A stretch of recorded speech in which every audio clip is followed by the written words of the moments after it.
With news that Meghan is releasing 2 new Netflix series this year, as well as her Riviera Montecito Orchard or whatever it's called website, we are already beginning to see a glimpse of what we will be in for. And it has so far not disappointed.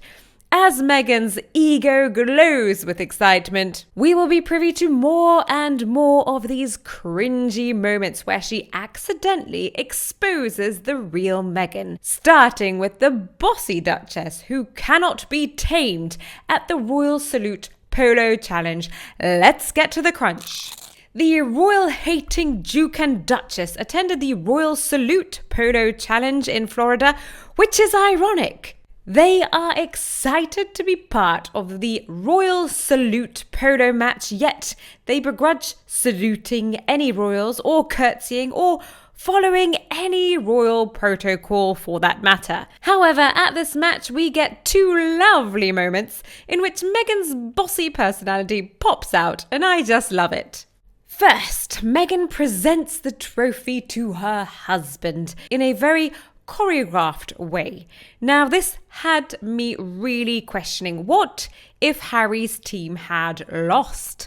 Would she still be the one presenting them with the trophy? And why is it her anyway presenting them with the trophy? It is all a little suspicious, to the point in which I would question whether Harry's team won out of pure skill or if it was planned. This match was, after all, being filmed by Netflix for the upcoming Netflix series following the world of professional polo, in which Harry is a known name. So did Netflix handcraft this particular polo win? The point is that Meghan brings the trophy up on stage, plants a perfect Netflix-worthy kiss on her husband just before things get awkward. Meghan is allegedly the executive producer for this Netflix polo series, and boy, does this woman take the word executive seriously. You see, this whole polo match was a fundraiser to benefit Centre Barley, and they brought in over 1 million. But when Dr. Sophie Chandauka, who is the chair of the charity, was brought on stage to pose for photos, things get bossy. And when I say things, I mean Meghan. As executive producer, what Meghan wants, Meghan gets. The doctor takes her place for the photo opportunity, but it is not where Meghan wants her to be, so she asks the doctor, somewhat awkwardly and condescendingly, "Do you want to come over here?" And she gestures. And she asks again in a more urgent tone. And then she asks the chair of the charity a 3rd time.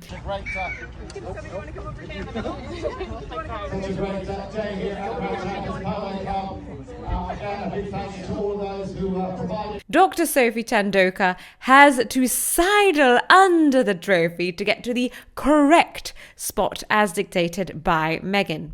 Later on that day, with the David Beckham of polo, Nacho Figueras, and his wife Delphina Blacquier, Meghan again dictates where she needs the ladies to stand for the photo, to which Delphina replies to the surprisingly bossy Duchess politely, who then cuts her off with a long and condescending yes. Throw in the middle? Yes. In the middle? Awesome. Throw in the middle? In the middle? Luckily, Meghan is around women who are just happy to go along with her condescending and bossy little demands. Why is it that we see Meghan so uptight about where people are positioned during the photo shoots? Well, to understand that, we need to understand what Meghan actually cares about. Does she care about polo? No. Does she care about the charity that the riders and organisers are valiantly raising money for? No. Does she care about Harry? That's a tough one, but I'll be honest, I think the answer is also no, especially after the way we see her gazing at Nacho, Harry's bestie. Whoa, Meghan, somebody needs to put a bridle on her and rein her in before she pounces on him. Does she care about money, fame, Netflix, and her own little precious ego? The answer to all of these questions is a resounding yes. And that's why the photo opportunities are where Meghan, the real Meghan, cannot hide anymore and steps out to take control. Executive producer Meghan is at her most feisty when her image is on the line. Someone said it's psychologically fascinating watching someone who cannot accept not being the center of attention. She tries to pull off a Diana humble smile, but it doesn't detract from all the other body language. Diana could be a scene stealer, but she knew when to step back and was genuine in these types of scenarios. That was her appeal. And time again, we have repeated it. She just doesn't seem genuine, unfortunately. Diana had a real sense that she was never trying to be someone else. And she was quite funny as well. She had a lovely sense of humor, but we were never seeing a fake persona ever. She was doing charity events because she clearly loved the causes she was working for. And she was clearly devastated when her marriage broke up.